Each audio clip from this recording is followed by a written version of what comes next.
I'm going to continue from where I last left off on creating your custom audience. And now that we have already done that, I'm going to show you how to create the Facebook ad retargeting. So what you want to do right off the bat is that in campaigns, you're going to create a conversion campaign. Now I'm going to show you one of my immediate examples right now. It's easier that way. But if you want to backtrack things, you want to start with campaigns, click create, and then we're going to go to conversions, and then you can call it retargeting, name of the campaign. All right, now I'm not going to actually do this because I want to show you an existing one that I had already done, so it's easier for you to see. So right here, this is one of my retargeting campaigns, and this worked pretty good.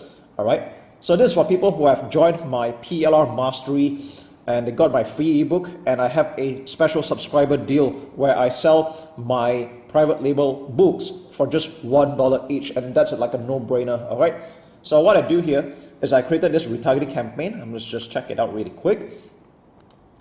This is the ad set here. Okay, so here's how you create an ad set like this. Okay, you can create from scratch. You can give it a name right away, retargeting, and then the name of the offer. So conversions, you're going to have to choose purchase. All right, there's nothing else. Just choose purchase for your conversion here. Dynamic creative, you can live this out. Budget and schedule. Now, normally when it comes to retargeting, I always just put $5. Unless you're expecting a lot more traffic, then you can up the budget in some cases. But I would start for as low as $5. And don't worry, if you're not going to use up $5 a day for the next 30 days. In fact, in 1 month, I only spend maybe $20 or so for retargeting, but I make back a lot more because retargeting is still dirt cheap. You're only targeting people who have been to your site but didn't take a specific action, and that's what it is. So you can just leave the daily budget at $5. Now here's an interesting thing. Audience. Custom audience, you're going to select the audience that we had created earlier. All right, so this is a working campaign. I created an audience like this already, and what you do is you select custom audience, and then you select the type of people that you want to target. So this is my custom audience.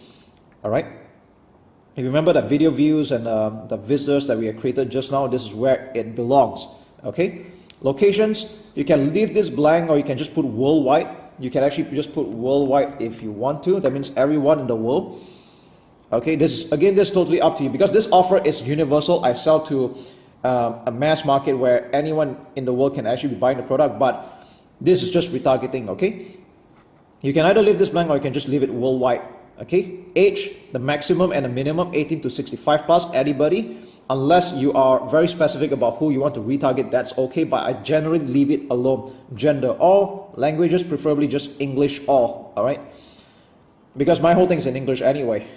Okay, detailed targeting, this one you can afford to leave it out and leave it blank, because all this ad does exclusively target is the custom audience. This is probably the most important part of this step-by-step tutorial right now. Okay, connections, let's leave this alone. Ad placement, I'm really particular about this, but in this case I wanted to choose everything. But if you want to do like what I've been teaching you all this while, you can have everything except the audience network. Okay, you can have everything except the audience network, that's fine. And then bottom down here, conversion, 7 days click or 1 day view. This part has not changed at all. All right, so you can see that this is how you create the retargeting. Okay, now I'm not going to actually change this, just want to show you how it works.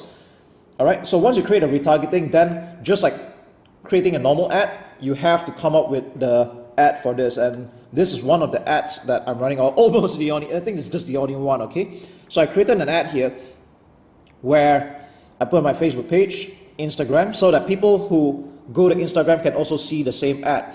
And if you watch my previous video, then you know that you will want to limit the number of characters in your ad to like 2,000 characters and no more than that. Okay, keep it less. So this is my ad, and this picture here is not my picture or anything like that. It's actually a stock photo, and I thought this is pretty good. So sometimes Facebook ads can come up with some really good stock photos. If it grabs attention, just do it. Okay, so in this case I run a no-brainer deal, 9 private label ads for $1 each. Okay, I'm running a special subscriber deal only. Okay, you can get it all at this link. So if you're wondering why I can write it like this and be very specific about who I'm targeting, is because That's exactly what I just said. People who have already joined my mailing list, they've already opted in, therefore they get to see this special offer running right now. You're not going to see this ad run to the public because people who have no idea who I am or no idea what this is about, obviously they're not going to respond to this offer. So I want to have you know that this is doing currently about, this whole funnel for this offer is doing about $3 to $4 earnings per click because of all the funnels that I put at the back. So that's how powerful a funnel can be. And this is currently doing a 5 times return on ad spend. Okay, so this is how you do a retargeting. I'm not going to run through the ad creatives again because I taught this in another video, but I just want to show you how a retargeting actually works. And once you save it, and voila, you will have this retargeting ad running only to people who have been to a certain web page or a website. And you can also do the same retargeting for people who are on your buyers list as well, and you can add them into your custom audience. Okay, so that's all there is to it for the basic retargeting. You can get better at practice, and once you're ready, I can show you some advanced retargeting as well. So speak soon.